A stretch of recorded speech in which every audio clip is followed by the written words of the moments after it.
Hello everyone, welcome to another episode of South Down Garage. My name is Kurt, and today we are making claims. Yes, in the last video we beat a Hellcat. Actually, it was a Trackhawk. I don't know what it is, but I guess I intimidate the Trackhawk owners. Oh yeah, I'm gonna pay for that later. But for now, we need to get down to business, because one of the most important things, other than running 11.7.9, is getting quicker. And what stops us from getting quicker? Yes, mods, but wheel hub.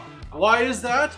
Well, because we just don't have the right setup from factory. So the friends over at Steeda sent over these wonderful billet pieces so that we can get the traction to the ground on our Explorer ST today. So we're going to put in these billet pieces followed by non-adjustable tow arms. And look at how much more beefy these are than the factory, and we'll show you those in a minute. Now, let's stop talking and get this thing higher than it already is. And in case you're wondering, yes, it's already on the hoist. No, I did not get shorter. Next, we'll take off these meaty tires. That way we can access the rear subframe bolts and bushings a lot easier, so we're not like getting all twisted trying to get in there. As you can see, we have our two subframe mounts right here, and they're just a couple of bolts and then easy access. So let's lower this down and get into this right now. If you haven't already done so and you want to help out, head over to our merch store at shopsouthdowngarage.ca and take a look at one of these t-shirts or grab yourself a hat, if you want to help out, of course. Make sure when you're removing the subframe bushing bolt to put in the Steeda subframe bushing support kit, you only remove one side at a time and lower the other side and not pull the bolt completely out. Or you'll have to jack up the subframe back into place, like I did. Lesson learned.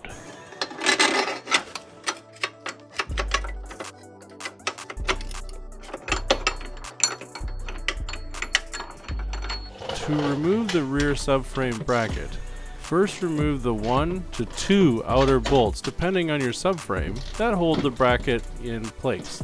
Again, make sure that you only do one side at a time and only loosen the other side. Not remove the bolt, like this.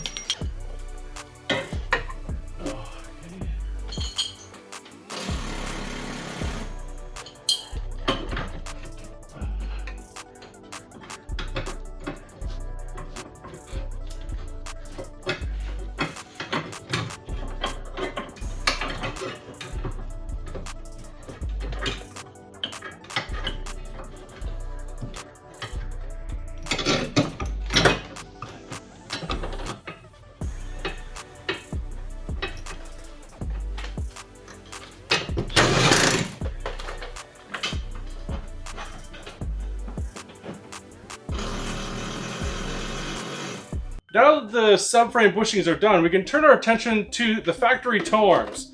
These are what you get in your Ford Explorer ST. It's open, it's fairly light, but when you're putting these under stress, that's not ideal. The ones here from Steeda, on the other hand, are really beefy. Look at how thick these things are. Like this is quite rigid. If you talk about these Ford ones, you can pull the section of these and you can crush them easily. Imagine your vehicle putting all that power down and those arms flexing. Well, not anymore with these heavy duty bad boys. Now let's go and throw them into the vehicle. It's quite simple. We're just gonna mark our cam bolts so we can put them in as close as possible.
Now that we have our vehicle back from Ford and it's had its alignment, we can go to the track and see what the subframe, bushing, support, mounts, and the tow arms do for our 60 foot, because these are supposed to help increase our 60 foot. If you guys are interested in anything you saw in this video, head over to shopsouthdowngarage.ca. If you live in Canada, it's free shipping across Canada. And if you are our American friends, please send me an email at southdowngarageInc@gmail.com, because the pricing is made for Canadians. It includes duty, shipping, all that stuff into the price. So it's a little bit higher than you can get in the States, but I don't want to leave you guys out. Just send me an email and let's see what we can work out. So let's get out there and test this new product. Well, we've had a less than stellar evening. We got the car back from Ford. We're trying to do some passes in it. I had to go pick up a bunch of jerry cans. That took forever. Story of my life. Anyways, we're just lining up here. We've got the laptop out. We've got Stefan. We're all ready to go. Hellcat boys back together. Our grudge match back together. Let's go.